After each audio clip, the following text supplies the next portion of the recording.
lu setuju nggak di dalam video yang sama Panji itu opini lu jelek? Saya jawab gini, kalau menurut gua sih jelek aja belum gitu.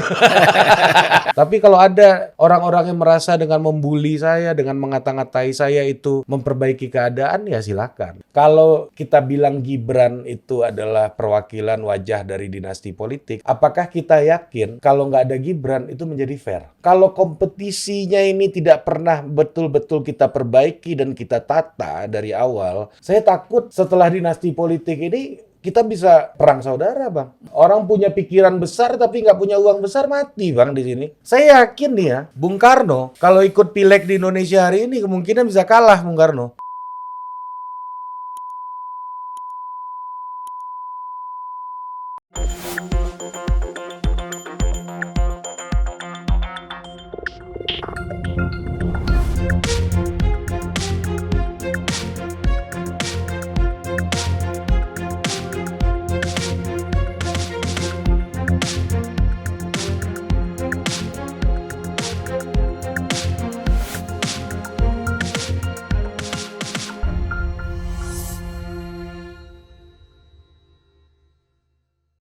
Bismillahirrahmanirrahim. Assalamualaikum warahmatullahi wabarakatuh.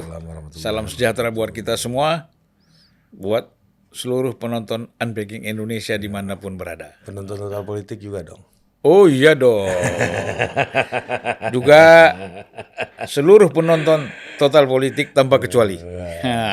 Dimanapun berada ya. Waduh, makasih Bang. Kita diskusi di sini. Iya, saya ini iseng-iseng ngopi-ngopi tiba-tiba Ari nongol. Ya kan, kebetulan kantor kami ini jaraknya hanya 3 menit kalau naik mobil. Iya. Naik motor 1 menit. Oh iya? Ya. Oh iya. Saya belum pernah naik motor kantor Abang sih. Iya, Kak, saya pernah. Oh, pernah. Saya pernah. Ya kan, karena waktu itu dimarah-marahin Ari, cepat dikit Bang, ini waktunya kita mau podcast gini. Pas saya buru-buru datang kan. Jadi naik motor kira-kira ya 2 menit lah sampai. Terus terang aja dengan kedatangan Ari ini ya, saya beri kebebasan sebenarnya. Ari mau ngomong apa aja saya ikut aja. Ya kan? Paling saya nambah-nambahin dikit aja. Enggak kan, kemarin itu kan sebenarnya salah satu sumber keriuhan itu adalah podcast saya sama Panji kemarin. Oh ya, Bang, Panji yes. Ya kan, memang ada diskusi mengenai politik dinasti, demokrasi, human rights, dan juga soal Asian value gitu. Itu konsep-konsep yang bagi kita ya, orang-orang yang biasa bergelut dalam dunia diskursus itu kan hal-hal yang sudah biasa didiskusikan sebenarnya gitu. Dan tujuan kita berdiskursus kan memang untuk menghadap-hadapkan, bahkan mempertajamkan pikiran satu sama lain kan gitu Bang. Nah tapi memang di diskusi itu karena mungkin saya panik, saya kurang persiapan mungkin untuk beropini, karena di dalam diskusi itu tugas saya sebagai host gitu ya. Ya saya anggap sebagai kesalahan saya lah gitu. Jadi saya memohon maaf gitu ya dari keributan, kerusuhan yang terjadi, karena banyak opini-opini saya di dalam diskusi tersebut sebenarnya tidak tersampaikan secara tuntas. Nah kemarin saya di podcastnya Pangeran Sihaan gitu ya, dia tanya ke saya, lu setuju nggak opini lu nggak tuntas? Bukan, pertanyaan Pange gini, lu setuju nggak di dalam video yang sama Panji itu opini lu jelek katanya, kata si Pange gitu kan. Saya jawab gini, setuju nggak lu? Ya kalau menurut gua sih jelek aja belum gitu. Karena memang itu barang yang nggak tuntas gitu. Jadi sebenarnya yang ingin saya diskusikan di situ kemarin Bang, itu bicara soal pertanyaannya kan sebenarnya ketika saya tanya kenapa marah betul, sangat marah dengan politik dinasti yang terjadi di Indonesia gitu. Nah saya itu ingin mengajak berdiskusi gitu ya. Kalau kita bicara iman kan udah selesai lah gitu kan, bicara keyakinan udah selesai. Tapi ketika kita datang ke podcast ini kan tujuannya ingin berdialektika, mempertajam pikiran gitu kan, bukan mempertajam bukan mempertebal tembok atau bukan mempertebal menutup ruang dialog kita untuk berdiri di keyakinan masing-masing, kan bukan itu tujuannya. Kalaupun kita beda, ya kita berakhir dengan perbedaan masing-masing gitu. Yang paling tidak dengan diskusi itu kita mempertajam posisi kita juga, mempertajam gagasan kita juga gitu kan.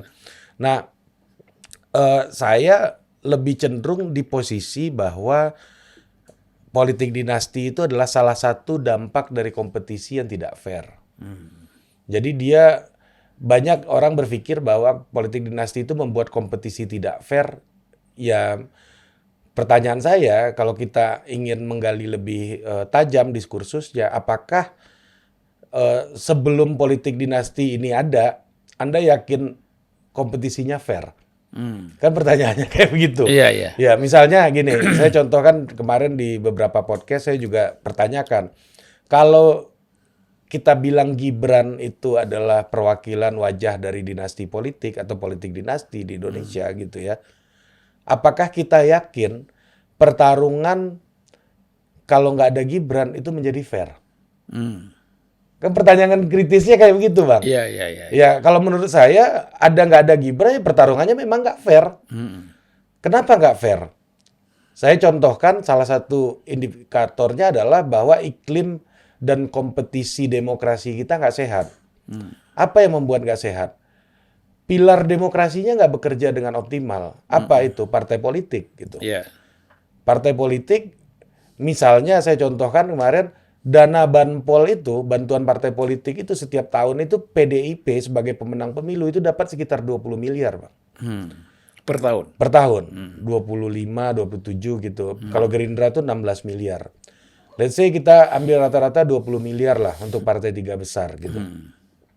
PDIP, Golkar, sama Gerindra gitu ya. 20 miliar. Kali 5 tahun itu 100 miliar. TPS kita ada 800 ribu. Dikali 1 juta per TPS biayanya gitu. Itu pun udah kecil tuh 1 juta per TPS. Abang sebagai pemain pasti abang udah sangat mengikuti itu. Mantan pemain. Iya, dulu pemain. Tapi pemain kan memang pernah ada mantan, bukannya selamanya. Ada.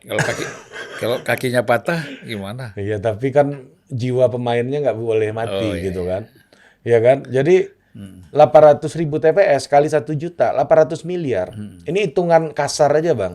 Sementara dana yang dapat oleh partai tiga besar itu 100 miliar nih rata-rata. Gimana cari 700 lagi? 700 lagi siapa yang mau ngasih? Di 700 miliar itu masuklah oligarki yang dituduhkan, masuklah tindak praktek koruptif yang dibilang abuse of power, ya termasuk salah satunya dinasti politik. Bahkan menurut saya, Bang, kalau kompetisinya ini tidak pernah betul-betul kita perbaiki dan kita tata dari awal bahwa pertarungan ini menjadi fair gitu ya. Saya takut setelah dinasti politik ini kita bisa kemungkinan terburuknya perang saudara, Bang. Ini keyakinan saya. Karena kan esensinya demokrasi itu from bullet to ballot. Dari peluru jadi kertas suara. Kalau kertas suaranya itu dianggap tidak adil, tidak fair, akhirnya orang balik ke peluru lagi. Orang balik ke kekerasan lagi, cara-cara violence lagi gitu. Karena merasa bahwa pertarungan itu tidak fair, tidak adil gitu. Itu salah satu contoh. Terus saya mau mencontohkan ini kayaknya kita harus datang ke publik, menurut saya, Bang, dengan pengakuan bahwa situasi yang terjadi ini, jika Anda benci dinasti ya silakan. Jika Anda merasa marah dan ngamuk-ngamuk pada dinasti akan mengubah keadaan, itu silakan, itu kepercayaan Anda. Tapi kepercayaan saya adalah dinasti ini adalah dampak dari pertarungan yang tidak adil gitu. Nah, jika kita tidak pernah mencoba untuk datang dengan perasaan salah, kita punya kesalahan masing-masing terhadap apa yang terjadi ini, kan yang membuat rusak itu makin parah dan berujung kepada perang saudara tadi yang saya bilang. Itu kan perasaan kita datang ke ruang publik dengan merasa yang paling benar. Tapi kalau kita datang dengan rasa hati, oh kayaknya gua dalam situasi yang buruk ini ada dosa gua juga di sini. Dosa kita semua ada di sini. Misalnya contoh, berapa banyak dari kita yang ikut nyumbang kalau ada teman kita maju legislatif misalnya. Berapa banyak gitu. Saya di Bogor itu, Bang, tahun 2019, Saya masuk keluar kampung sama Valdo Maldini. Itu teman saya. Saya yakin ini orang baik. Orang yang punya pikiran, orang yang punya komitmen, dan orang yang punya otot-otot politik yang kuat. Iya. Si politisi politisi Kribo Kribo. nih. Ya. Jadi dia punya kapasitas itu, ketua BEM UI dan lain-lain gitu. Dan saya udah lihat dia dari mahasiswa. Saya keluar masuk kampung Bang sama dia Bang. Ya. Abang boleh cek tanya Valdo Maldini, dia bayar saya atau enggak? Saya nggak enak juga ngomong kalau dia di publik. Ya dia memang nggak bayar saya, tapi abang boleh cek dia, abang undang ke sini, bener nggak itu yang saya omongin gitu. Saya paling tidak, saya nggak punya uang terlalu banyak dengan apa yang saya punya tenaga, saya bisa temenin dia. Itu kalau abang lihat video-video dia di 2019, itu kameranya itu saya yang beliin Bang, punya saya. Saya menyumbang untuk aktivitas politik orang yang masuk ke partai politik gitu. Karena saya tahu biaya politik kita nggak fair gitu. Ya kan, masuk Bang. Waktu itu berhadapan sama dinasti politik di Bogor. Masuk satu kecamatan itu udah nggak bisa masuk Bang. Abang pengalaman kayak gitu pasti banyak gitu. Yeah. Karena apa? Karena dinasti politik ini punya kekuatan yang sangat besar, ya kan? Ada orang-orang yang memiliki pemusatan sumber daya gitu ya, pemusatan uang, massa dan lain-lain yang sulit untuk kita ganggu akhirnya karena memang kita nggak punya kemampuan bahkan untuk memenuhi syarat minimum gitu untuk bertarung gitu. Nah disinilah partai politik harusnya dikasih energi agar pertarungannya lebih fair. Emang birokrat-birokrat itu kalau dia punya pilihan lain gitu selain yang berkaitan dengan dinasti politik gitu ya, apakah dia akan tetap di situ? Saya rasa sih enggak. Karena dia juga mikir kan karir gue mati nih kalau gue loncat ke lawannya ini juga lemah kayaknya. Kekuatannya nggak meyakinkan. Partai-partai duitnya udah habis buat bayar partai gitu misalnya. Untuk bertarung. Bahkan syarat minimumnya nggak tercapai. Coba kalau abang bayangkan. Dana pendidikan kita 20%. Ya, dana pendidikan kita 20%. Dana parpol kita nggak usah banyak-banyak deh, 1% aja dikasih. Itu PDI bisa punya 4,1 triliun per tahun itu Bang, kalau dibagi rata semua dengan 17% yang dimiliki hari ini.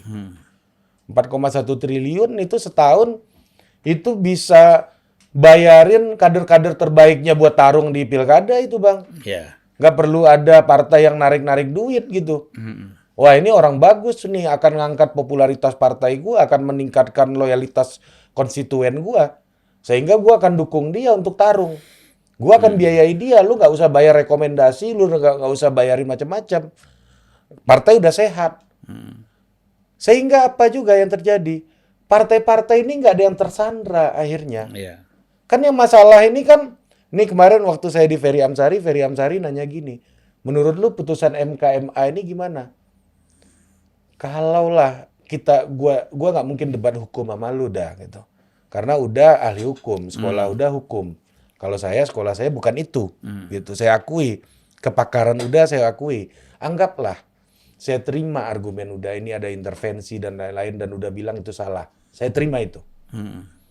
Tapi problemnya, kalaupun ada intervensi di dalam hukum gitu ya, dan itu salah gitu, itu nggak akan dilakukan kalau partai-partai nggak tersandra dan harus mendukung kandidat tertentu. Jadi problemnya kan ada di sini sebenarnya yang bisa kita selesaikan gitu. Nah, itu salah satunya waktu saya sama Valdo itu ya kalah akhirnya Bang. Di Bogor. Kalah. Wah, ini pengalaman kedua saya sebenarnya. Kalah. Pengalaman pertama saya itu ikut Yoyo Riyosudibio Bupati Batang Bang. Itu tentara. Punya uang waktu itu. Dia jadi bupati. Kita mau dorong dia ke DKI waktu itu. Udah keluar rekomnya tuh Bang Sandiaga Uno Yoyo. Tapi Yoyo akhirnya ditanya, bahkan ditelepon Pak Prabowo langsung waktu itu. Dan saya lihat gitu Pak Prabowo ngomong gitu. Yoyo akhirnya ngomong sama ibunya. Ibunya bilang gini, "Yok, jangan langkah dulu Yok. Karena saya tahu kamu sakit. Karena selama jadi bupati nih orang baik ini nih pemenang Bung Hatta Anti Corruption Award, penghargaan macam-macam Yoyo ini Batang. Orang Batang tuh saya yakin hatinya ada ke Pak Yoyo tuh, mayoritas gitu. Uang dia mau periode kedua itu approval ratingnya 95%, Bang. Elektabilitasnya 87% waktu itu, ya. Tapi dia udah babak belur dengan sistem yang ada ini gitu. Babak belur dengan kerusakan yang ada ini gitu. Akhirnya saya berpikir lihat kasus Faldo, lihat kasus Yoyo minimal berdasarkan pengalaman saya gitu ya. Bahwa problemnya itu semuanya adalah kita nggak cukup orang baik. Orang baik itu benar, penting gitu. Saya nggak bilang orang baik nggak perlu gitu. Ada orang yang mau melintir-belintir kata-kata saya udah nggak butuh orang baik, nggak gitu. Orang baik ini penting gitu dan selalu perlu di dalam politik. Tapi yang perlu kita lakukan sekarang adalah menjaga orang baik ini agar tetap baik dengan sistem yang baik, dengan kompetisi politik yang baik, dengan demokrasi yang baik gitu. Jadi kalau kita lihat kenapa nih partai-partai nggak perform gitu, nggak kerja segala macam, ya karena mereka tersandra. Kenapa mereka tersandra? Karena ini kasar aja tuh udah defisit 700 miliar Bang. Ini masih kasar loh. Kan biaya politik bukan hanya biaya saksi. Ya. Biaya macam-macam. Biaya kampanye, biaya macam-macam. Iya, billboard segala macam. Nah, itu teman saya, Rian Ernest, minta sumbangan aja sama orang-orang, minta fundraising untuk dia kampanye, Bang. Diketawain sama orang. Walaupun lucu sih, Golkar fundraising itu kan dua kata lucu. Iya kan? Golkar kan ideologinya membangun kemandirian politik kan sebenarnya kan. Tapi poin saya adalah gimana margin defisit ini bisa ditutupi. Makin kecil defisitnya, saya yakin kompetisi akan makin fair gitu. Nah, jadi hambatannya ini terjadi kan. Saya keliling beberapa tempat, itu saya dengar Daveri Amsari itu pernah advokasi ke partai soal ini. Karena kalau saya baca risetnya, memang kata LIPI dan KPK, biaya per suara untuk partai politik itu idealnya 16.000 katanya. Per suara, sekarang 1.000 kan. Masih defisit 15.000. Iya. Ini dari mana Bang? Duitnya dari mana Bang? Ya nggak bisa, harus tadi oligarki, kemudian cari kiri kanan, dinasti, maling segala macam gitu, campur aduk lah di situ, antu belahu ini kan, mau nggak mau, ini kan negara ini membuat politisi jadi zolim juga gitu loh, berarti ada kezoliman juga dalam pengelolaan negara ini gitu loh Bang, yang kita nggak pernah kita mau ubah, jangan-jangan kita berdua juga ikut menikmati, nggak harus ikut sumbang-sumbang ke partai politik gitu misalnya, paling nggak gitu. Ya semua, saya mau datang dengan hipotesis bahwa kita harus bicara soal yang fundamental ini dengan perasaan bahwa kita ini punya salah gitu. Kita ada salahnya walaupun sekecil apapun, tapi kita harus akui di situ ada salah kita gitu. Ya minimal salah kita kalau ada orang mau maju politik, kita malah nggak pernah nyumbang walaupun kita punya uang. Kalau abang kan pasti udah sering nyumbang ke dinda-dinda ini kan banyak kan gitu. Itu satu. Dan pertama menurut saya yang membuat partai politik malas untuk memperbaiki ini di DPR ya. Pertama kalau kita lihat era Jokowi, karena Pak Jokowi nggak punya background soal ini menurut saya. Karena Pak Jokowi nggak punya experience soal bagaimana mengelola partai politik. Beliau lebih nyaman dengan relawan-relawannya gitu. Karena merasa efektif dengan strategi politik itu gitu. Kalau mengelola partai politik banyak lagi problemnya kan, harus ini, harus itu. Sementara ada kebutuhan pertarungan yang lebih pragmatik gitu. Kita harus akui Pak Jokowi berpikirnya sangat pragmatik kan. Pragmatik dalam artian pragmatisme Amerika yang berorientasi kepada memaksimalkan hasil gitu. Dia maksimal hasil ya menang pemilu gitu. Ya gua nggak mikirin nih prosesnya apabila partai politik ini nggak benar, partai politik ini sakit, ya kan? Gua nggak pikirin gitu. Itu kritik saya pada Pak Jokowi bahkan sebelum sama Panji itu udah tersusun rapi di kepala saya dan saya pernah naikin di Instagram saya tanggal 12 Mei lalu gitu. Kritik saya pada Pak Jokowi yang nggak mengurusi soal-soal demokrasi ini gitu. Karena pertama mungkin alasannya karena background beliau nggak di situ gitu, nggak punya experience soal itu. Tapi apakah orang-orang sekitarnya ini nggak punya experience? Saya rasa enggak. Selama ini apakah yang teriak-teriak anti dinasti politik ini pernah ngurusin soal ini? Gitu. Membangun kompetisi yang fair, menghidupkan fairness di dalam kompetisi kita. Saya pertanyakan kok, partai mana yang belum pernah dukung kandidat berbau dinasti? Sebut aja satu dari partai yang di parlemen tuh. Partai mana, Bang? Ya nggak ada lah. Nggak ada kan? Artinya kan kita semua nikmatin, Bang. Cuma karena beda pilihan pilpres, marah, habis itu kita nggak bisa bicara gitu loh. Ini yang saya kecewa sebenarnya di situ. Iya, iya. Harusnya kita bisa duduk untuk saling bicara masalah-masalah yang fundamental ini gitu. Nah, di dalam diskusi itu kan yang saya kaget dan saya agak kurang setuju sebenarnya ya. Ketika Panji berbicara, lu pro dinasti atau enggak? Say it gitu. Marah atau enggak? Say it gitu kata dia. Bukan masalah pro dinasti atau tidak. Kalau framingnya kan pro dinasti penjahat, yang tidak itu orang baik gitu. Ini kan bukan itu problemnya gitu loh. Problemnya memang kompetisinya nggak fair dari awal. Jadi hipotesis saya mengatakan bahwa kompetisi yang tidak adil inilah yang melahirkan dinasti politik gitu. Nah, partai-partai politik ini takut menurut saya untuk mengotak-atik ini, Bang. Karena alasannya pertama takut dibully. Iya kan? Takut dibully. Wah, ini partai ini nggak perform, minta duit lebih banyak nih buat duit pajak kita, bla bla bla bla bla bla bla bla gitu. Padahal kemarin itu saya ketemu ketua PAN Bali, Bang. Di satu kabupaten di Bali, situ tuh ada sekitar 7.000 TPS. Tahu nggak mereka sanggup membiayai saksi berapa? Dari 7.000 TPS. Dari sekian ribu TPS lah, ribuan. Per TPS. Berapa TPS yang sanggup mereka biayai? Paling nggak dari 7.000. Ya, dari 5.000 lah. Ya paling 2.000 udah hebat. 30, Bang. 30 apa? 30 TPS doang yang dia biayai, Bang, saksi. Gimana kita mau bicara kompetisi yang berkeadilan gitu? Karena memang partai politik Dan kan itu biasanya sering-sering partai itu juga memberi itu tanggung jawab kepada calegnya ya. iya, melepaskan ke calegnya dan nggak semua caleg juga kan. Orang punya pikiran besar tapi nggak punya uang besar mati, Bang, di sini. Itu yang fakta politiknya hari ini yang perlu kita bicarakan. Itu kan pileg bukan pilpres katanya.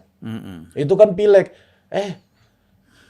Emang di kertas suara eksekutif dari presiden sampai bupati itu yang milih nama-nama yang ada di situ siapa?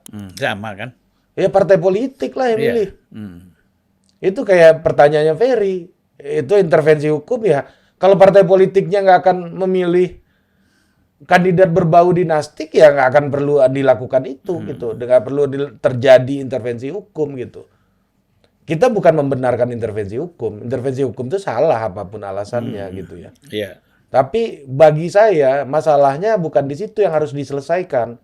Tapi kalau mau marah-marah dengan itu dan Anda merasa itu akan mengubah situasi ya silakan. Kalau itu kemampuan terbaik Anda gitu. Kalau bagi kami, bagi saya itu nggak di situ problemnya. Problemnya ada di sisi yang lain.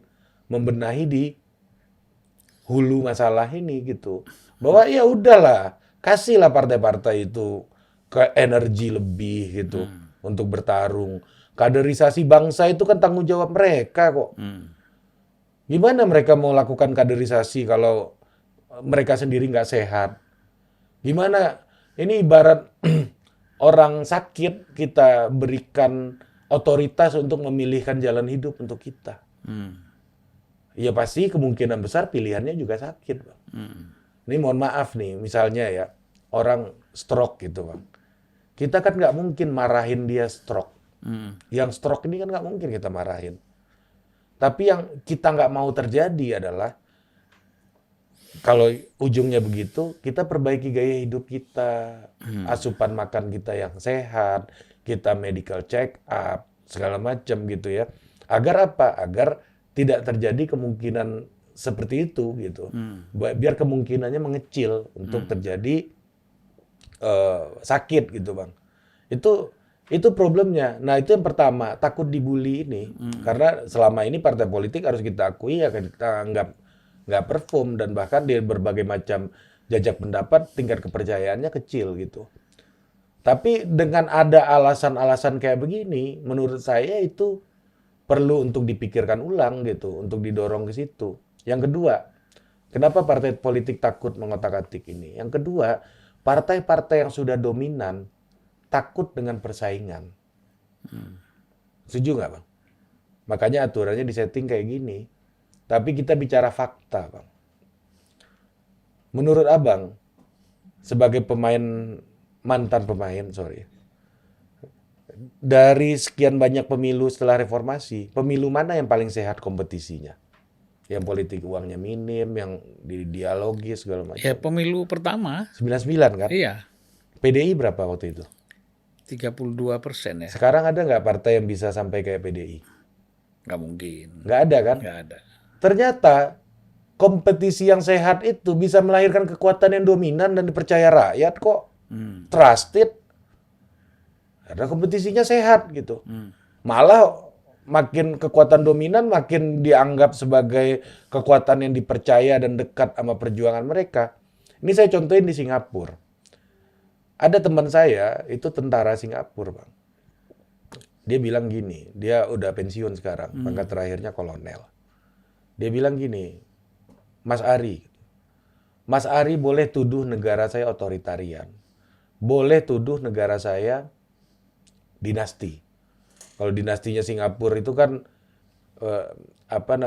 kalau kita bilang nggak lebih parah ya parah juga gitu ya. Iya. Sekarang aja kan Chief of Temasek itu kan istrinya Lee Hsien Loong kan dengan aset segitu Udah lama banyak, sekali udah itu. lama kan.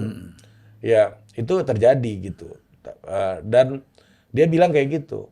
Bahwa Anda boleh tuduh, boleh ngomong soal demokrasi segala macam.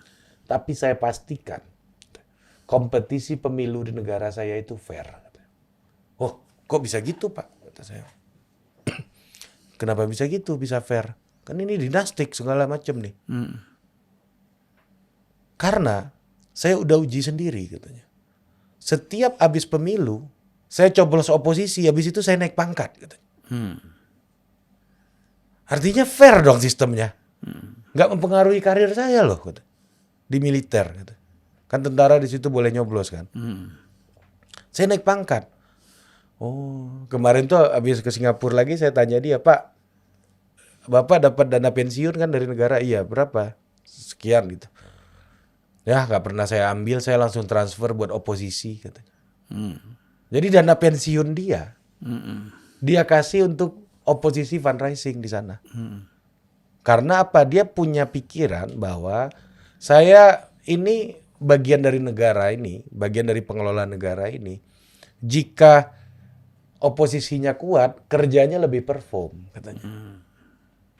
Ya kan? Karena orang jadi oposisi di situ kan kayaknya nggak semenderita kita di sini gitu, Bang. Di sini oposisi ini menjadi penyakit kadang-kadang, Bang. Maksud saya adalah kasih oposisi ini energi gitu. Ya salah satunya partai-partai itu di parlemen tugasnya menjadi oposisi harusnya. Presiden nggak perlu takut sama partai. Karena tugas partai itu ngawasin menteri-menterinya presiden untuk kerja benar gitu.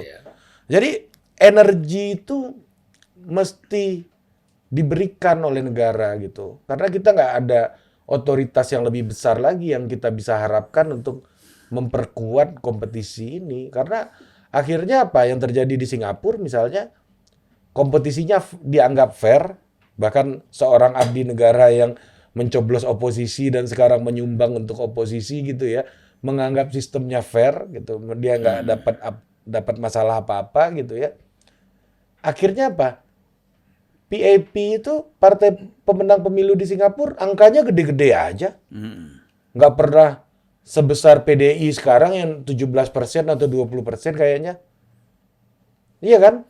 Jadi kekuatan dominan pun nggak perlu takut gitu ketika ada kompetisi. Justru Anda harus berbenah diri jadi makin besar dan rakyat makin percaya dengan kinerja Anda gitu. Dan ketika dia punya energi yang besar, dia bisa masukin apa namanya calon-calon terbaiknya untuk di pilkada-pilkada kan, kader-kader ideologis, kader-kader terbaiknya di pilkada, orang lihat kapasitas itu dan orang makin percaya sama partai. Ini sebenarnya ada yang penting menjadi catatan ya. Tadi Ari kan mengatakan bahwa oposisi itu harus diberikan ruang. Diberi energi dan ruang yang bebas, sehingga mereka bisa menjadi salah satu kekuatan kontrol yang untuk supaya jalannya pemerintahan itu menjadi sehat kan gitu. Nah, ini kan penyakit kita ini kan kalau di Indonesia itu sejak Orde Baru sudah terlalu biasa kan. Kalau orang P3 dulu PDI melakukan kritik kepada pemerintah, langsung fasilitas-fasilitas kehidupan yang mendukung dia baik pribadi ataupun partai itu kan dipotong semuanya, ya kan? Nah, dan itu kan ternyata berlanjut sampai sekarang. Betul. Ya kan? Nah, itulah yang menjadi sebab salah satunya bahwa akhirnya secara aklamasi tidak bisa menolak politik dinasti kan gitu. Iya, karena nggak ada yang berusaha membenahi ini. Iya, kalau saya bilang ya PKS tetap kritis kok. Walaupun nerima duit banpol dari negara, gedein lagi aja banpolnya. Iya kan gitu. Jadi ketua partai, politisi kita tuh nggak bergantung sama VV proyek jadinya Bang gitu loh. Ini yang perlu dikurangi. Saya yakin nanti juga pasti ada ketika itu dibesarkan gitu, dana partai itu dibesarkan. Tapi ketergantungannya menjadi makin kecil. Itu yang kita harapkan gitu loh. Makin kecil dan mungkin yang bermain di situ lebih banyak individual. Gitu. Bukan partai. Partai kasih 1%, kalau perlu bikin aturannya Bang. Kalau DPRD level kabupaten kota yang korupsi poin kurang 3. Provinsi korupsi kadernya poinnya kurang berapa, nanti dikonversi jadi pengurangan dana partainya berapa persen gitu. Jadi partai-partai kalau udah membaca sinyal ada kadernya yang korupsi, dia nggak backup gitu. Karena berpotensi untuk ngurangin benefit buat dia gitu. Kalau sekarang kan nggak jelas nih hukumannya kayak gimana. Wah, dia bahkan partai-partai merasa, beberapa partai yang saya dengar merasa, wah jangan diiniin, dia orang berjasa buat kita gitu.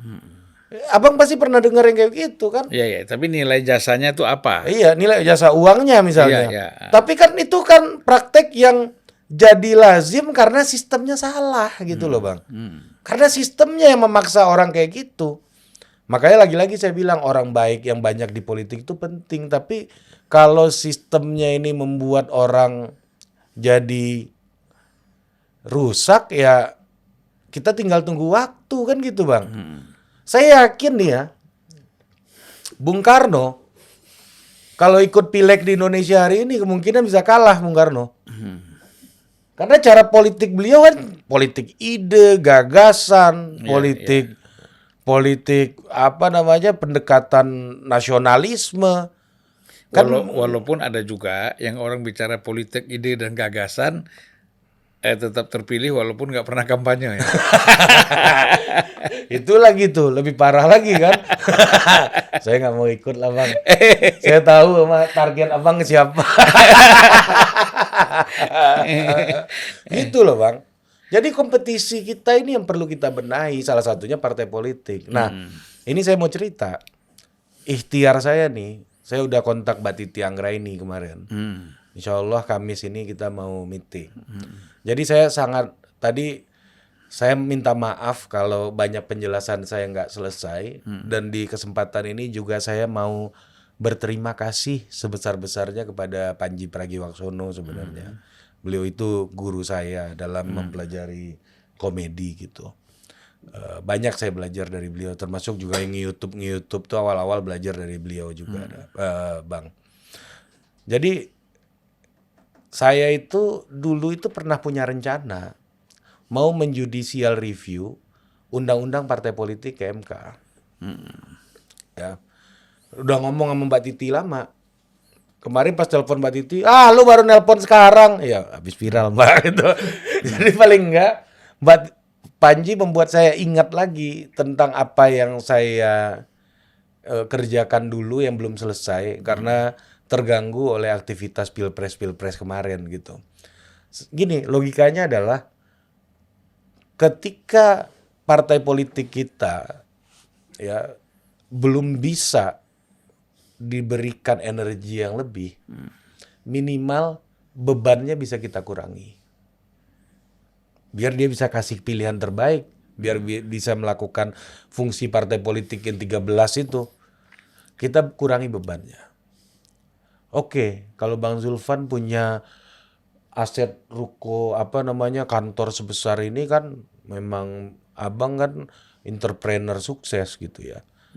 Emang boleh swasta boleh untuk dapat uang gitu, boleh berdagang gitu kan. Partai kita kan berdagangnya kan nggak halal gitu loh. Dalam artian partai berdagang kan nggak boleh kan Bang. Bukan itu fungsinya gitu. Nah kalau dia berdagang jadi nggak halal gitu. Oke, kita terima dulu biayanya nggak bisa kita gedein dulu 1% APBN gitu misalnya belum bisa. Minimal biayanya kita kurangin. Di dalam undang-undang partai politik itu Bang, ada frasa lah ya yang mengatakan partai harus memiliki kantor tetap. Diterjemahkan oleh PKPU, berkantor tetap di kabupaten kota itu di jalan utama dengan menunjukkan bukti sewa selama 2 tahun. Kalau setahun 100 juta aja Bang, 1 titik, 2 tahun 200 juta Bang. Uang 200 juta di politik kecil, ya kan? Tapi kalau 200 juta dikali 500 kabupaten kota, jadi 100 miliar Bang. Iya. Ini uang ini kan bisa kita pakai buat kebutuhan lain sebenarnya. Buat apa? Buat kaderisasi, pendidikan politik, buat tugas-tugasnya partai lah. Peningkatan kapasitas kader, anggota dewan gitu misalnya. Untuk studi banding. Kita kan mimpi juga Bang, partai-partai kita ini belajar sama Mas di Bolivia gitu misalnya kan. Atau belajar sama partai Podemos itu di Spanyol gitu. Melihat bagaimana gerakan partai politik ini bisa dipercaya oleh rakyat, bisa menghadirkan kepemimpinan terbaik. Minimal duit 100 miliarnya bisa dipakai buat itulah Bang. Karena apa? Karena kantor misalnya, sekarang siapa ketua partai yang ngantor tiap hari di daerah? Gak ada. Adminnya aja mungkin 2 kali seminggu aja datang tuh. Apalagi ketuanya. Kalau nggak ada acara tutup. Tutup.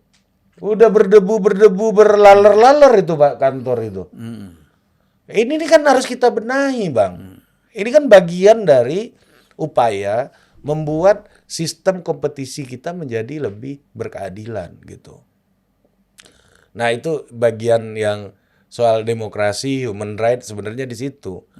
Ya kenapa argumen human rights keluar? Karena dulu juga MK bilang bahwa undang-undang pilkada dulu yang tidak memperbolehkan orang yang memiliki kekerabatan dengan incumbent untuk maju sudah ditolak oleh permohonannya dikabulkan oleh MK.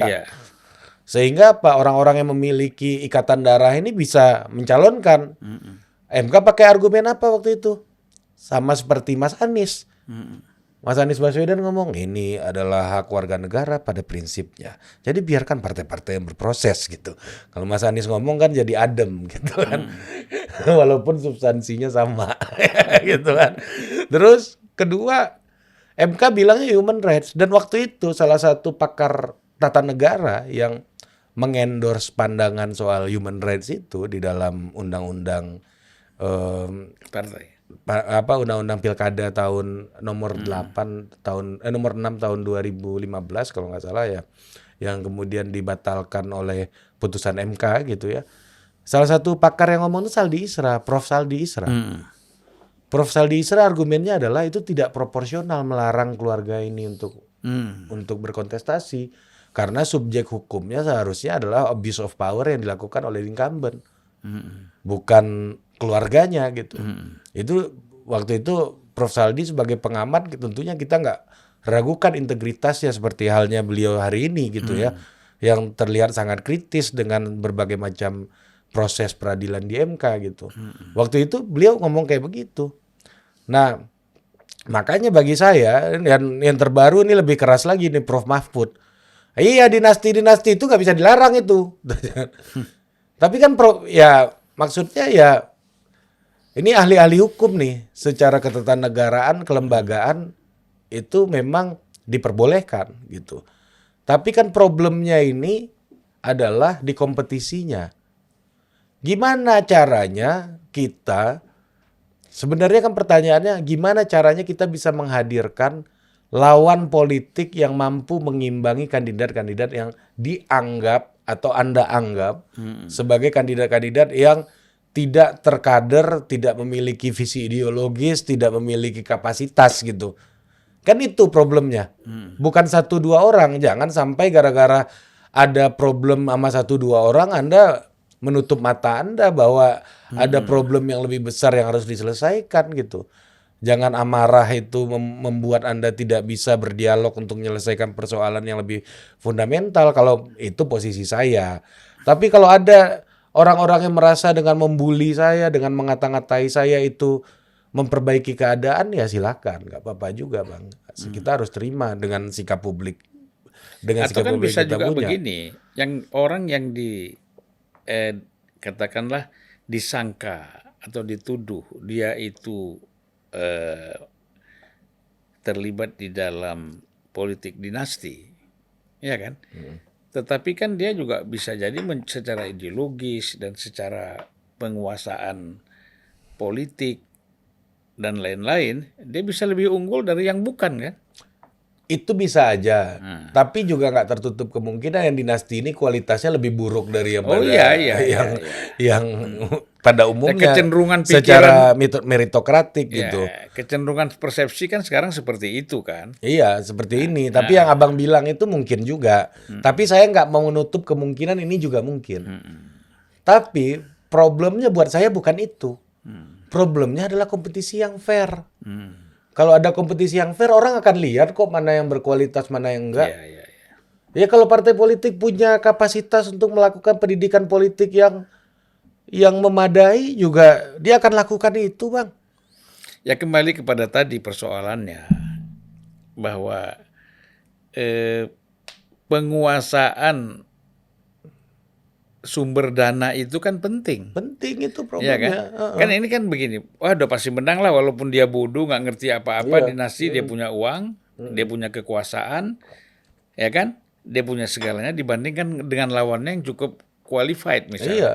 Tetapi kan kalau ada keseimbangan di dalam sumber dananya, kemungkinan kan yang qualified ini bisa menang. Bisa lebih besar kemungkinannya menang. Iya. Nggak punya sumber daya aja ada kemungkinannya menang. Iya. Apalagi kalau dia punya sumber daya yang memadai gitu. Iya.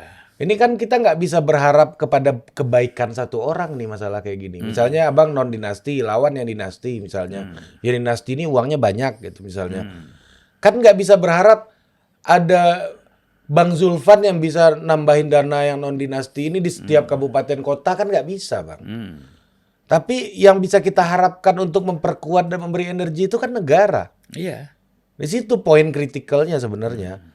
Yang paling penting itu siapapun yang bertarung itu hak asasi manusia, mau pelawak kek, mau siapapun baik buruk profesinya, itu hak asasinya untuk maju. Tapi problemnya apa? Kompetisinya bisa berjalan dengan fair atau enggak? Jadi seolah-olah sebelum ada praktek dinasti politik yang ada sekarang, kompetisi itu udah fair gitu loh di kepala orang gitu loh.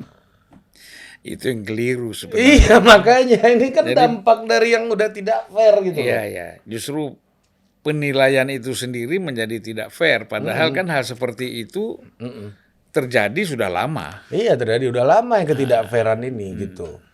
Nah terus yang kedua saya bicara soal Asian value gitu. Asian value ini kan sebenarnya gara-gara saya baca, saya itu udah ke Singapura bang. Tahun 93, 94. 93 kalau nggak salah. Saya umur 4 tahun lah kalau nggak salah ya. Waktu itu dibawa sama ibu saya. Kan kita orang Sumatera ini dekat ke Singapura kan bang. Iya, iya. Iya kan? Dulu itu ke Singapura itu naik bus dari Bukit Tinggi, Bang. Nggak segampang sekarang, Bang, dulu. Kalau sekarang kan bisa banyak pesawat langsung kan. Kalau dulu dari Bukit Tinggi kita naik bus ke Dumai. Ya, Dumai. Atau Buton. Batan apa Buton ya? Buton. Buton. Nah. Ya, pelabuhan Buton, bukan Buton Wolio di Sulawesi Tenggara gitu, tapi pelabuhan gitu. Dekat kan? Apa jauh kan? Itu naik bus itu busnya nggak ber-AC gitu ya. Bus 3/4 gitu. Kita naik kendaraan itu sekitar 8 jam. Itu nggak sekali saya ikut. Jadi setiap 2 kali setahun itu saya sering banget ke Singapura. Karena orang tua saya sampai saya kuliah itu masih suka bolak-balik Singapura buat jualan di bazar, jualan di toko-toko emperan pinggir jalan yang ada event-event di sana gitu, kalau Ramadan segala macam gitu, Bang. Jadi saya itu dari kecil hampir setiap Lebaran itu kalau saya nggak ikut ke Singapura, saya nggak ketemu orang tua saya. Karena orang tua saya lagi jualan di situ pasti. Dan saya merasakan banget gitu ya, Bang ya. Perubahan Singapura itu sebagai sebuah negara gitu, sebagai sebuah negara baru gitu. Nah, kemudian saya belajar ilmu sosiologi, ilmu politik gitu ya, belajar. Dan saya menurut saya, bagi saya secara personal, kepemimpinan di luar Indonesia yang familiar bagi saya itu ya Singapura. Lee Kuan Yew gitu. Iya. Karena ini personal aja gitu kan, karena berdasarkan perjalanan hidup tadi gitu.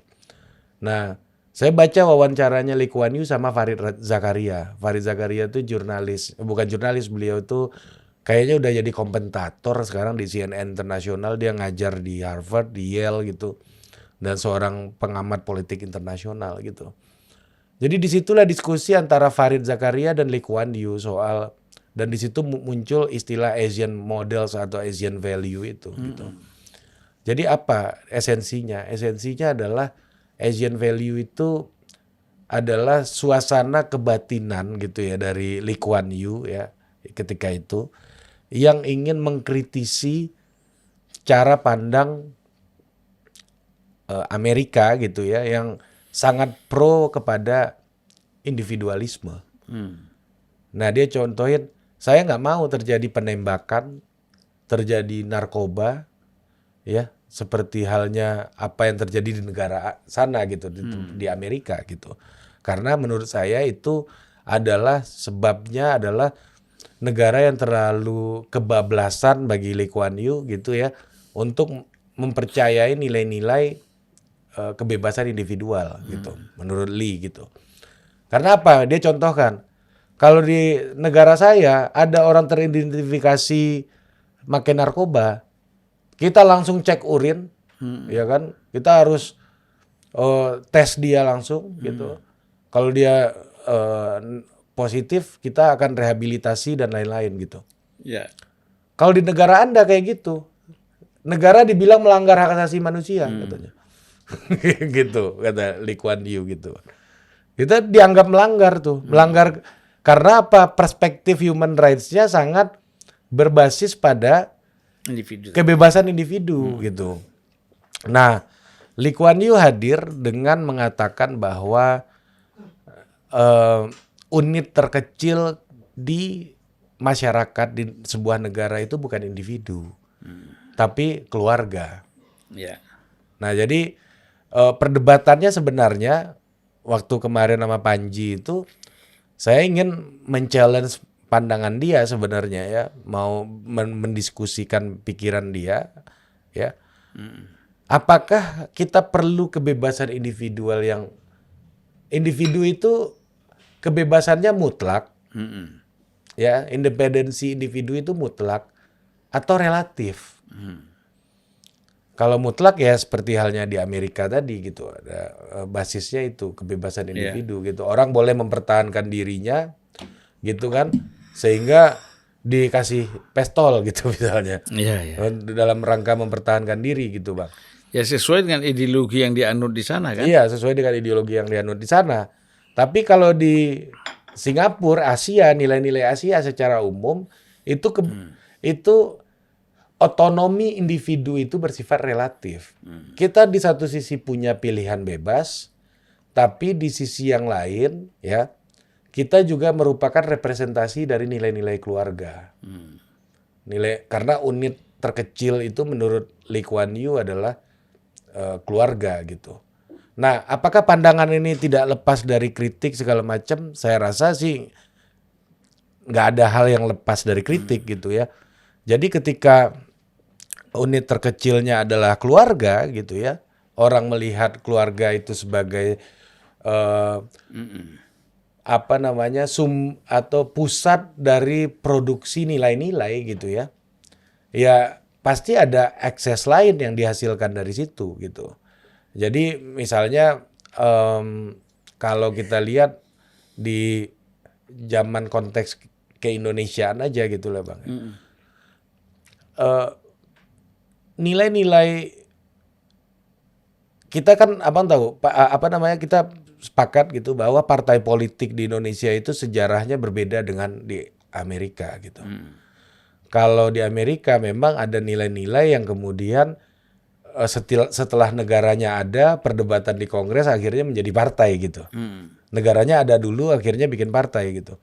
Tapi kalau kita kan enggak. Partai ini kan sebagai perpanjangan dari nilai-nilai individu dan keluarganya yang terjadi di Indonesia selama ini. Misalnya, sebelum Republik Indonesia ini ada, keluarga Soekarno itu udah punya konsep Trisakti loh. Berdikari dalam ekonomi, berkarakter dalam budaya, berdaulat dalam politik gitu. Itu jadi nilai-nilainya dan itu yang menjadi dasar dia melayani masyarakat bahkan sebelum negara ini ada, sebelum negara ini merdeka gitu.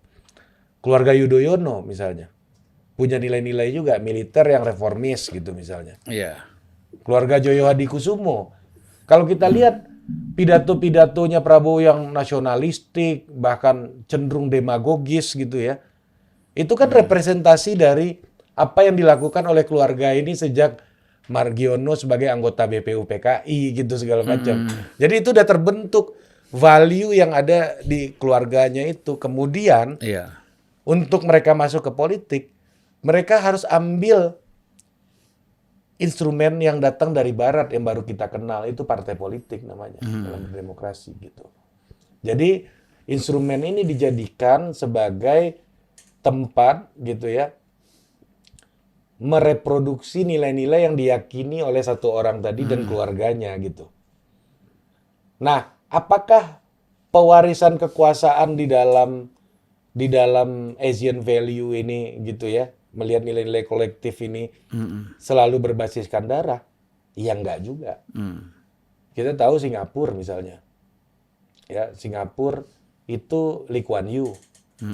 Setelah Lee Kuan Yew Goh Chok Tong, bukan anaknya Lee Kuan Yew kan. Habis itu Lee Hsien Loong. Goh Chok Tong ini profesional pelabuhan Bang dulu Bang. Jadi dia ngurusin pelabuhan Singapura, meledak, sukses gitu ya. Akhirnya Lee percaya orang ini bisa lanjutin dia. Karena dia dianggap mengerti apa yang nilai-nilai yang dipahami oleh keluarga Lee ini. Kira-kira gitu. Nah terus habis itu Goh Chok Tong, habis itu anaknya Lee Hsien Loong. Lee Hsien Loong ini alumni matematika di Cambridge gitu. Dia merasa kayaknya gua kalau lanjut matematika juga gua nggak akan menang hadiah Nobel gitu kan, ya kan. Kayaknya gua pulang ke Singapura aja, terus dia masuk ke Angkatan Udara. Nah kemudian dia yang lanjutin setelah 10 tahun, dia berapa tahun gitu ngelanjutin di Goh Chok Tong. Habis ini sekarang Lawrence Wong. Lawrence Wong ini tahu abang siapa? Enggak, siapa? Dia ini sekretarisnya Lee Hsien Loong. Masih keluarga enggak? Enggak. Jadi dia ini adalah anomali dari elit Singapura yang semuanya itu sekolah jebolan raffle semua tuh. Nah ini dia kayaknya publik gitu, bukan sekolah top lah di Singapura. Yang kemudian dia lanjut ke Harvard gitu dan kemudian jadi PNS di Kementerian Perdagangannya Singapura gitu. Jadi PNS di Kementerian Perdagangan Singapura. Kemudian dia diangkat jadi sekretarisnya. Dia ekonom nih, diangkat jadi sekretarisnya Lee Hsien Loong. Sekretaris Perdana Menteri ya? Iya, dan ini orang yang ngerti gimana Lee Hsien Loong dan nilai-nilai keluarga Lee ini diterapkan gitu, yang dianggap mengerti gitu. Nah, akhirnya dia sekarang yang jadi Perdana Menteri gitu kan. Nah, jadi yang ingin saya katakan bahwa ini nggak melulu soal darah gitu, tapi ketika Anda menjadi Lawrence Wong gitu ya, Anda gak akan berpikir, gua akan ganti nih nilai-nilai ini semuanya. Sulit juga Anda berpikir kayak gitu di tengah kesuksesan yang sudah terjadi selama ini gitu misalnya. Gue mau ganti nih nilai-nilai ini, kan juga enggak gitu. Tapi itu berdialog dengan semangat zaman pasti. Nah inilah yang kemarin banyak orang mengatakan, wah Asian value ini untuk melegitimasi pengelanggengan kekuasaan yang terjadi di Lee Kuan Yew, terus Mahathir dan lain-lain. Saya mau bilang bahwa Mahathir juga nggak terjadi itu. Iya makanya, saya mau bilang bahwa kalau dalam kasus Singapura, waktu itu kan memang ada konteks lain bahwa kenapa jadi kayak begitu, karena ada kebutuhan sebuah negara untuk bangkit dari turbulensi politik internasional. Singapura baru keluar dari Malaysia dan waktu itu menyedihkan bagi Lee Kuan Yew gitu ya, terbuang dari Federasi Malaysia itu gitu. Mereka harus bangkit dari situ. Kayak negara kayak Korea Selatan gitu, dulu awal-awal ada kecenderungan otoritariannya misalnya, itu juga bangkit dari perang Korea gitu waktu itu. Konteksnya ada turbulensi internasional dan politik internasional yang harus dijawab, harus berdialog nih, nilai-nilai keyakinan Asian value keluarga ini gitu ya. Nilai representasi dari nilai-nilai keluarga ini dengan situasi waktu itu. Nah, misalnya kayak di Asia Tenggara karena konteksnya waktu itu memasuki perang dingin gitu. Singapura kan merupakan negara yang diapit oleh dua kekuatan komunis yang besar. Partai Komunis Malaya sama PKI di Indonesia tuh, tahun-tahun segitu tuh. Jadi dialektikanya, kepercayaan imannya soal nilai-nilai kolektif ini implementasinya pasti akan sangat berbeda dengan hari ini, apalagi di Indonesia yang mana kita sudah menerima demokrasi sebagai the only game in town. Jadi nilai-nilai Asian value ini menjadi relevan, menjadi penting gitu ketika kita bisa menjaga semangat kolektivitas kita. Kolektivitas kita ini yang akhirnya bisa terikat dengan kedisiplinan, hidup hemat, menghargai orang yang senior berpengalaman gitu ya. Itu menjadi kekuatan gitu ya untuk membangun kolektivitas kita untuk ya mengejar apa yang sudah terjadi, target-target Indonesia sebagai negara maju. Ya kita bisa lihatlah Singapura itu sekarang pendapatan per kapitanya 87.000 US dollar per tahun, Bang. Indonesia 4.900. Jauh banget kita. Iya. Ini kan ada hal yang harus kita kejar nih. Jadi kita butuh ikatan-ikatan kolektif gitu ya untuk bisa berjalan lebih cepat gitu. Ini kebutuhan zamannya hari ini menurut saya. Nah, pertarungan politik gimana?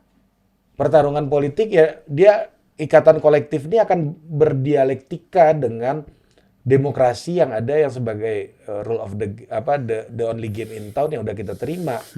Sehingga apa? Biar arahnya benar ya. Penataan demokrasi ini jadi penting gitu loh. Kemarin ada yang tanya sama saya, apakah jabatan ketua umum partai politik perlu dibatasi gitu misalnya. Saya rasa nih dengan konteks hari ini pertarungan yang sangat brutal, orang butuh otoritas yang bisa dipegang ini biar tetap stabil. Kalau dibatasi ini bisa bubar ini partai-partai ini semua. Ya Bu Mega jadi relevan karena punya otoritas yang bisa dianggap menjaga stabilitas kan gitu Bang. Menjaga internal PDI agar tetap stabil gitu. Pak Prabowo juga gitu. Kalau Pak Prabowo atau Bu Mega nggak ada kan kita belum bisa bayangkan sebenarnya partainya akan kayak apa gitu.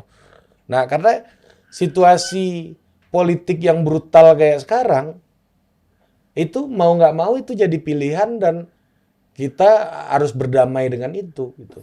Tapi kan sebenarnya begini, kalau konteks itu ya, bahwa karena kan kita harus ada upaya untuk mencoba, ya, sehingga orang tidak lagi hanya berputar atau orang bergantung kepada individu atau pada sistem yang berlaku gitu loh. Ya, setuju Bang. Ya kan? Maksudku kita tidak bisa menolak itu hari ini gitu loh maksudku.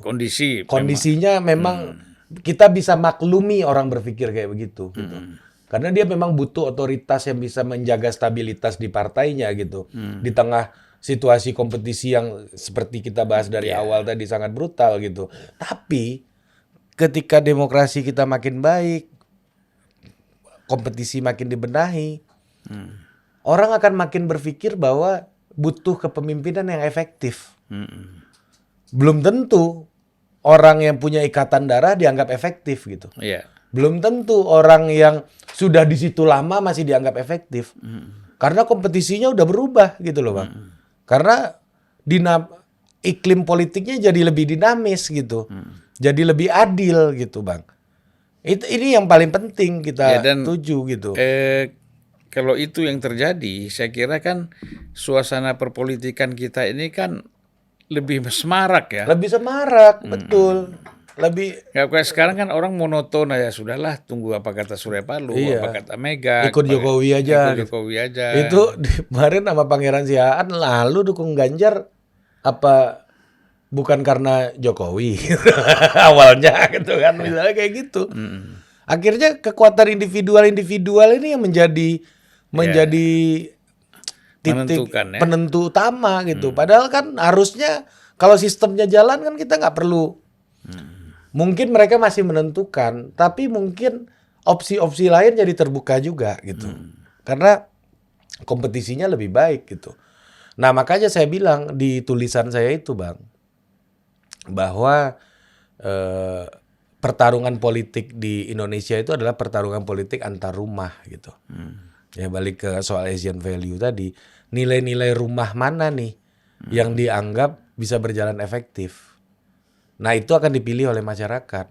Jadi keluarga-keluarga atau nilai-nilai keluarga yang sudah mapan bertahun-tahun, Anda juga jangan senang dulu, ini kompetisi brutal. Anda pikir Anda baik-baik sekarang gitu, ternyata ada 1-2 kekuatan Anda yang bermasalah, Anda bisa tamat juga riwayat Anda karena kompetisinya brutal gitu. Nah, efektif ini dalam artian polisinya benar dan juga benar dalam artian menjinakkan iklim kompetisi yang brutal ini gitu. Jadi 2 skill itu dia dalam teknokratik harus bisa, kompetisi brutal ini juga harus sudah bisa atasi gitu. Bebannya sangat berat gitu. Nah, ini yang menjadi problem gitu ya. Dan lagi-lagi saya bilang kenapa saya bicara Asian value itu karena memang kalau kita lihat dari sejarahnya gitu agak susah politik kita ini lepas dari nilai-nilai kolektif itu. Nilai-nilai yang diakui oleh sebuah keluarga gitu. Misalnya Jokowi dibilang petugas partai. Satu sisi mungkin kita nggak setuju. Tapi di sisi yang lain makna yang netral tanpa harus mencibiri orang gitu ya. Itu bisa berarti Jokowi dalam misi suci kepresidenannya dia lagi menjalankan nilai-nilai keluarga Soekarno. Ya itu Trisakti tadi gitu misalnya. Nah, kita bisa nilai orang-orang ini pada akhirnya dari keputusan politiknya. Apakah keluarga Jokowi ini juga akan bertahan lama? Ya belum tentu juga. Jangan-jangan nih cuma fenomena satu musim gitu. Karena keputusan politiknya dianggap nggak kredibel, dianggap salah, dianggap tidak menyejahterakan banyak orang. Sangat mungkin terjadi gitu. Nah disinilah maksud saya bahwa ada titik-titik yang kita ini ya memaklumi dan juga bisa terima, bisa berdamai gitu. Kan titik ini kita berdamai, tapi di titik lain yang kita perang kan. Tapi bisa aja yang damai ini jadi perang juga bisa gitu.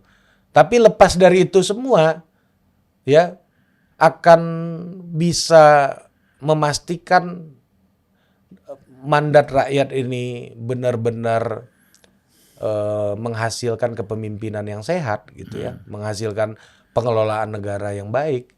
Itu kita harus benahi lagi problem kompetisinya. Dari mana kita benahi? Dari kan permasalahan perdebatan negara ini kan udah kusut nih masalah nih Bang. Ya kan masalahnya banyak. Yang orang bingung biasanya harus mulai dari mana. Kalau menurut saya mulainya dari mana? Dari membenahi partai politik kita. Membuat partai politik kita ini tidak tersandra, membuat partai politik kita ini tidak harus dipaksa dalam tanda kutip untuk memenuhi kebutuhannya melakukan cara-cara di luar hukum. Ini yang harus menjadi pekerjaan rumah utamanya, dan partai-partai juga nggak perlu takut dibully masyarakat kalau nanti mereka merasakan hasilnya ternyata menghadirkan kepemimpinan yang baik buat mereka juga nggak akan menghukum Anda gitu. Mereka akan merasakan dampaknya. Kadang-kadang untuk melakukan sebuah perubahan yang fundamental harus siap untuk tidak dianggap heroik. Harus siap tidak tampak menjadi pahlawan gitu. Tetapi memang dalam jangka panjang ini akan menghadirkan suasana dan iklim politik yang jauh lebih baik. Iya, gitu. oke. Kita ini 1 jam 10 menit. Panjang juga ceramahku sama Abang. Nggak apa-apa. Kita kan setia mendengar. Iya. Ya kan? Udah ngantuk Abang dengar aku kuliah. Ini jarang-jarang loh kalau ada Budi pasti ketawa-ketawa jadinya. Nggak, bagus ini kan, jadi kan narasinya lebih enak kan. Bagus ini, nggak ada Budi bagus ini gitu. Kata Abang. Saya kira kita cukup ya. Iya Bang, udah. Aku kan tinggal Abang stop aja tadi. Iya, enggak. Ini kan harus tuntas. Iya. Harus tuntas. Nah lagi-lagi Bang, aku mau minta maaf atas argumen yang tidak selesai. Ya. Ya, yang jelek aja belum gitu ya di podcast. Tapi kan hubungan sama Panji aman kan? Aman lah, nggak ada personal. Nggak Kalau ada, bagi saya, nggak tahu bagi Panji ya. Enggak lah, Panji juga nggak personal. Harusnya lah. enggak lah. Ini kan karena persoalan bagaimana mempersamakan persepsi, ya kan? Ya. Kan tinjauan-tinjauannya kan ada tinjauan eksperimen, ada tinjauan persepsi yang lain kan gitu. Tinggal itu dipersamakan aja, saya kira nggak ada masalah. Biasalah itu. Masa kita sesama komedian itu kan seniman. Saya kan bukan komedian Bang. Ya artinya kan pernah di situ ya kan. Artinya ada juga masih ada nilai-nilai, setitik nilai lah. Nah artinya kan mudah sekali untuk kita itu bisa tetap bersama-sama. Harusnya begitu. Walaupun beda pandangan kan. Ini kan Ya, tadi lagi biasalah. mempertajam pikiran kan Bang. Salah satunya saya berterima kasih sama Panji juga untuk mengingat. Akhirnya saya ingat lagi apa yang dulu belum terselesaikan, kerja-kerja advokasi yang mau kita dorong lagi nih gitu. Iya kan, yang bahaya berbeda pandangan itu kan kalau presiden India sama presiden Pakistan kan. Ya. Kalau di antara kita kan nggak ada yang perlu kita perebutkan, ya kan? Enggak, Pak. Ya, oke, terima kasih Ari atas penjelasannya 1 jam dan saya setia sekali menunggu. Iya, maaf ya Bang ya. Mendengar. Abang udah ngantuk kayaknya Bang. Enggak, artinya buat saya kalau ngantuk saya tidak bisa memberikan komentar, tidak ngantuk. Cuman saya lagi pikir ini air laut asin siapa yang bikin. Oke, sampai jumpa lagi.